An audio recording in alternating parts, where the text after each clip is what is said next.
បងប្អូនជាច្រើនបានសួរតាក់ទងមកនឹងសិលខ្ញុំក៏បាននិយាយហើយសិលហ្នឹងមានអត្ថន័យបែបម៉េចហើយបុគ្គលខ្លះគាត់ថាសមាទានសិលធ្វើអីយើងមិនបានទៅវត្តណាហើយគាត់ថាបើសមាទានសិលហ្នឹងវារឹតតែបាបទៅទៀតហើយចឹងយើងចាំបាច់សមាទានធ្វើអីយើងគ្រាន់តែកុំធ្វើអាក្រក់ទៅបានហើយវាខ្លាចតែអត់ស្គាល់អ្វីទៅជារឿងល្អអ្វីទៅដែលអាក្រក់ចឹងហើយសួរថាបើសិនជាមិនសមាទានបានអត់វាមានរបៀបមិនសមាទានវាមានរបៀបរបបប៉ុន្តែខ្ញុំកណាអត់និយាយរឿងទាំងអស់ហ្នឹងទេព្រោះសិលបែងចែកច្រើនគេហៅថាវិន័យជ្រៅដាច់កិច្ចប៉ុន្តែឥឡូវខ្ញុំនិយាយរឿងមួយដែលងាយស្រួលក្នុងការប្រតិបត្តិក្នុងការអនុវត្តរឿងសិល5សមាទានកាន់យកនេះអញ្ចឹងគាត់ថាមិនបាច់សមាទាននេះសិលខ្ញុំចង់និយាយថាឧបមាថាយើងឃើញមាស1គីឡូនៅពីមុខហ្នឹងសួរថាយើងអត់ទៅរើសយកមកតែយើងបានមាសហ្នឹងទេអានេះចំណុចទី1ចំណុចទី2គាត់ថាដោយស្ថាប័នរកស៊ីធ្វើអាជីវកម្មអីមួយគាត់ថាសមាទានសិលទៅខ្លាចខុសហើយបាបអញ្ចឹងបាច់សមាទាននេះអត់ខុសអាហ្នឹងរឹតតែខុសទៀតហើយឧបមាថាយើងដឹងហើយភ្លើងយើងតែងតែឃើញកូនក្មេងមានភ្លើងគាត់ឃើញភ្លើងគាត់ចូលចិត្តលូកគាត់អត់ដឹងថាភ្លើងហ្នឹងក្តៅទេអញ្ចឹងខ្ញុំចង់សួរថាបើយើងដឹងថាភ្លើងហ្នឹងក្តៅយើងអត់លូកទេណាសួរថាយើងអត់លីទេតែបើកូនក្មេងដែលគាត់អត់ដឹងថាភ្លើងហ្នឹងក្តៅហើយគាត់លូកសួរថាគាត់ក្តៅទេគាត់អត់បានការពារទុកអញ្ចឹងសិលនេះគឺជាអាវក្រោះមួយសម្រាប់ការពារយើងហើយមួយទៀតនៅក្នុងស្ថាប័នក៏ដោយនៅក្នុងអាជីវកម្មធំៗក៏ដោយនិយាយទៅគ្រប់កន្លែងទាំងអស់គឺមនុស្សត្រូវការសហការជាមួយនឹងបុគ្គលដែលមានសិលធម៌មានគុណធម៌មែនទេសូម្បីតែអ្នកគាត់និយាយចឹងក៏ខ្ញុំជឿប្រកាសក្នុងចិត្តថាគាត់ក៏ត្រូវការមនុស្សល្អមកសហការជាមួយនឹងគាត់ផងដែរ100%គ្មានបុគ្គលណាដែលត្រូវការមនុស្សមិនល្អមកនៅក្បែរខ្លួនទេហើយអញ្ចឹងអានឹងមនុស្សដែលត្រូវការមនុស្សល្អមកនៅក្បែរខ្លួនហើយការដែលមានសិលធម៌មានគុណធម៌នៅក្នុងខ្លួនបែបនេះគឺមានសេចក្តីសុខណាស់បងប្អូន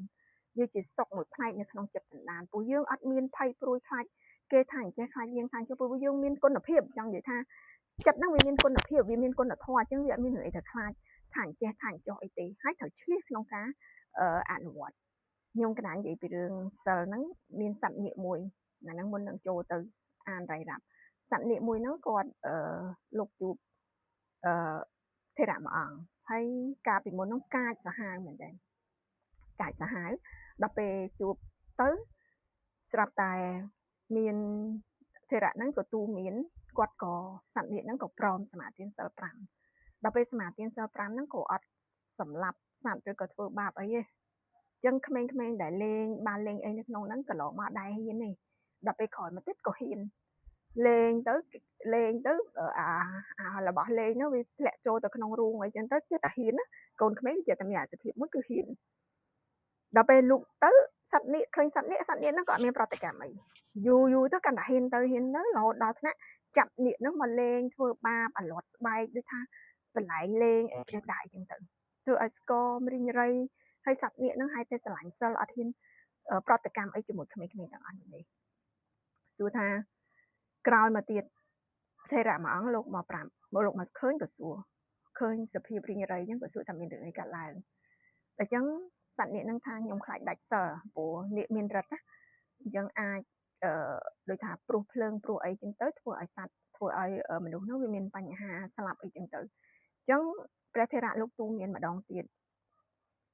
ដូចថាយើងមានវិធីសាស្ត្រការពារមិនមែនស្លូតងាប់ទេយើងមានវិធីសាស្ត្រការពារថាធ្វើខ្លួនបែបម៉េចដើម្បីកុំឲ្យគេមករំខានយើងឬក៏ទៅធ្វើបែបម៉េចអញ្ចឹងព្រះអង្គត្រាស់យើងមិនបានទៅសម្លាប់គេទេយើងគ្រាន់តែការពារខ្លួនដូចថាព្រោះអីចឹងទៅចេះដូចឲ្យបន្លាចជាលក្ខណៈបន្លាចជាអីចឹងណាដែលចឹងទៅសត្វនាគហ្នឹងក៏ស្ដាប់បង្គាប់ក៏ធ្វើតាមថេរៈអង្គហ្នឹងទៅពេលរួចបានជោគជ័យពិតមែនក្រោយមកទៀតក្មេងៗទាំងអស់នោះក៏លែងហ៊ានមកប្រឡែងបន្លំលេងក្បែរហ្នឹងសត្វនាគហ្នឹងក៏នៅដោយសេចក្តីសុខឆ្លៀសក្នុងការសមាទានយើងមើលតកតងទៅនឹងការសមាទានដោយសិល5វៀងចាក់នៃការសម្លាប់វៀងចាក់នៃការសម្លាប់នេះចំណុចទី1ចូលតែម្ដងធ្វើម៉េចដើម្បីវៀងហើយកុំឲ្យសង្ស័យក្នុងវៀងចាក់ការសម្លាប់នេះមានអង្គ4មានអង្គ5ទី1គឺសត្វមានជីវិតទី2គឺដឹងថាសត្វនឹងមានជីវិតទី3ហ្នឹងគឺមានបំណងព្យាយាមចង់សម្លាប់សត្វហ្នឹងទី4ហ្នឹងគឺ សម្រាប់សត្វនឹងបានសម្រេចមាន5មើលទី1គឺសត្វមានជីវិតទី2ដឹងថាសត្វនឹងមានជីវិតទី3អាចិតនឹងគិតចង់សម្រាប់សត្វនឹងទី4នឹងព្យាយាមសម្រាប់សត្វនឹងដល់ពេលអាទី5នេះសត្វនឹងក៏ស្លាប់បានសម្រាប់អញ្ចឹងបើសិនជាឆ្លងកាត់អង្គទាំង5ហ្នឹងសិល5ហ្នឹងគឺត្រូវដាច់ប៉ុន្តែបើក្នុងចំណុចណាមួយដែលវាអត់ complete គេអត់ពេញអញ្ចឹងសិលហ្នឹងអត់ដាច់ទេគ្រាន់តែវាសៅមកដូចជាមនុស្សដែលមានស្បែកសស្អាតប៉ុន្តែវាមានស្នាមអុចខ្មៅអីចឹងណាអញ្ចឹងអាហ្នឹងវាគ្រាន់តែជាសៅមកតែកុំសប្បាយចិត្តនឹងភាពសៅមកទាំងអស់ហ្នឹងណាគាត់តែព្យាយាមធ្វើមិនសម្បត្តិសម្អាងហើយបើសិនជាវាដាច់ដូចខ្ញុំនិយាយចឹងគ្រប់ពេលវេលាគ្រប់ឱកាសឲ្យតែមានពេលគឺត្រូវសមាធិឡើងមកវិញអធិដ្ឋានសិលរបស់ខ្លួនឯងឡើងមកវិញសម្រាប់កុហកយើងអត់ពិបាកទេបើព្រះភិក្ខុសង្ឃលោកមានរបៀបរបបអាហ្នឹងយើងបាច់និយាយយើងនិយាយពីខ្លួនយើងថាទៅធ្វើបែបម៉េចអាហ្នឹងអង្គរបស់សិល5ក្នុងការសម្លាប់សត្វចំណុចទី2ហ្នឹងគឺតកតងទៅនឹងការលួចវៀងចាកយកនៅរបស់ដែលគេមិនបានឲ្យដោយកាយឬដោយវាចាហ្នឹងទី1គឺទ្រព្យដែលគេមានម្ចាស់ឬរបស់គេដែលហួងហែងទ្រព្យហ្នឹងទី2សេចក្តីដឹងថាទ្រព្យមានម្ចាស់គេហួងហែងរក្សាទី3ចិត្តគិតនឹងលួចទី4ព្យាយាមនឹងលួចទី5ហ្នឹងគឺលួចបានសម្រាប់នេះចំណុចនេះខ្ញុំកណ្ណានេះខ្ញុំបានលើកយកពីវីដេអូមុននោះព្រោះមានសំណួរគាត់សួរថាដូចអ្នកខ្លះគាត់លក់អង្គក៏ដោយលក់អីគេអំបិលស្ករស1គីឡូអីចឹងទៅគាត់កេងមួយខាំកន្លះខាំអាហ្នឹងសិតតែលួចទេណាហើយនឹងលួចមួយបែបទៀតនោះគឺដូចឧទាហរណ៍ខាងដើមហ្នឹងអញ្ចឹងរបស់ហ្នឹងនៅលើទីផ្សារតម្លៃ$5ប៉ុន្តែគាត់ទៅនិយាយថ្លៃគេបញ្ចុះប្រសិទ្ធយ៉ាងម៉េចធម្មតាអ្នកលក់ត្រូវដឹងដល់មកថាគេចុះត្រឹម40ប៉ុន្តែរបស់ហ្នឹងក៏គេអាច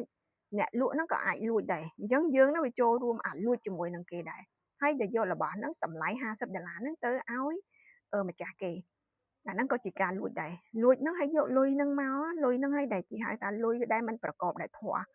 យកមកធ្វើផ្ដេសផ្ដាស់អីចឹងទៅអាហ្នឹងក៏ជាចំណុចលួចដែរគាត់ថាចុះគាត់លក់តម្លៃតាមទីផ្សារតើតម្លៃទីផ្សារ50ហើយគាត់ទៅទិញរបស់គេបាន40អញ្ចឹងគាត់គិតថាតម្លៃនេះលើទីផ្សារនេះគឺជាការគិតខុសហើយអញ្ចឹងអ្នកលក់នៅពេលដែលយើងចង់បានបែបហ្នឹងគេមានវិធីសាស្ត្រក្នុងការបន្ថយ100%ព្រោះខ្ញុំក៏ជាអ្នកអាជីវកម្មម្នាក់ដែរអញ្ចឹងយើងត្រូវប្រយ័ត្នពីចំណុចហ្នឹងយកល្អតម្លៃតថ្លៃមើលគុណភាពឲ្យបានច្បាស់លាស់យើងទិញរបស់ហ្នឹងទៅឲ្យប្រធានឬមួយក៏ក្រុមណាមួយយើងត្រូវវិភាគឲ្យបានច្បាស់សូវឲ្យប្រធានឬក៏បុគ្គលដែលយើងទិញឲ្យហ្នឹងគេឲ្យលុយមកយើងវិញដូចថាគេមានចិត្តប្រើថ្លៃម៉ូតូដប់ថ្លៃអីថ្លៃភេសជ្ជៈអាហ្នឹងល្អជាងអាហ្នឹងក៏ជាការលួចមួយដែរហើយលុយនេះគឺមិនបានដោយធម៌ទេការលួចបែបហ្នឹងត្រូវប្រយ័ត្នឲ្យមែនតើចឹងចំណុចមួយទៀតចំណុចទី3គឺអប្រមចារយៈចំណុចទី3អប្រមចារយៈនេះបើសិនជាសិល8គឺវៀងនៅការបរិភោគកាមប្តីប្រពន្ធស្វាមីភរិយាអីគាត់នៅជុំគ្នាហ្នឹងគឺអត់រស់នៅជាមួយគ្នាទេអាហ្នឹងនិយាយចំក្នុងមួយថ្ងៃមួយយប់ដែលគាត់សមាទានឧបាសកសិលហ្នឹងតែបើសិនជាសិល5អត់អីទេក្រំយើងដូរពាក្យគេហៅថាវៀងកាមេសុមច្ឆាចារាវេរមណីសិក្ខាបទាំងសមាទិយាមិបានន័យថាប្រព្រឹត្តក្នុងកាមនិយាយមួយម៉ាត់ទៅចំណុចនេះគឺផិតក្បត់ស្វាមីភរិយាសម្រាប់សិល5ហ្នឹងដល់ពេលសិល8គឺវៀងចាកនៃការសេពនៅមេធនធម៌អញ្ចឹងតកតងទៅនឹងសម្រាប់ចំណុចនេះសម្រាប់សិល5គឺការប្រព្រឹត្តក្នុងកាមទាំងឡាយហ្នឹងសម្រាប់បុរសគឺវៀងស្ត្រីប្រមាណប្រភេទទេអត់ចាំទេរឿងនេះត្រូវវែកញែកវែងឆ្ងាយទៀតតែមែនតើទៅបើអាចវៀងបានសម្រាប់អ្នកដែលសមាទានសិល5ហ្នឹងប្តីប្រពន្ធខ្លួនឯងក្រៅពីប្តីប្រពន្ធខ្លួនឯងមិនបាច់ចាំបាច់ទៅលេឡាជាមួយអ្នកនេះជាមួយអ្នកនោះអីទេអញ្ចឹងណាហើយចំណុចនេះក៏មានអ្នកសួរខ្ញុំថាតើស្ត្រីដែលរកស៊ីផ្លូវភេទហ្នឹងអាចសមាទានសិល5បានទេខ្ញុំប្រាប់ថាសមាទានបានបើសិនជាយើងអាចវៀងចាក់នៅគ្រឿងស្រវឹងទី1ទី2រឿងប្រព្រឹត្តខុសក្នុងកាមហ្នឹងគេមានលក្ខណៈលក្ខខណ្ឌរបស់គេឧបមាថាយើងព្រមទទួលលក្ខខណ្ឌពីបុរសណាម្នាក់ក្នុងរយៈពេលប្រហែលយប់ហ្នឹងអញ្ចឹងយើងកុំប៉ះពាល់ឬក៏ទទួលបច្ច័យនៅវាចូលកុហកចូលអីចឹងណាអញ្ចឹងយើងរក្សាពាក្យសច្ចៈមួយមនុស្សប្រុសហ្នឹងមួយយប់មួយថ្ងៃហ្នឹងជាមួយមនុស្សប្រុសហ្នឹងគឺអត់ប៉ះពាល់អ្នកណាទេផុតអ្នកណាគឺចាំយើងទទួលភ្ញៀវដទៃទៀតនេះសម្រាប់ស្ត្រីដែលរកស៊ីផ្លូវភេទ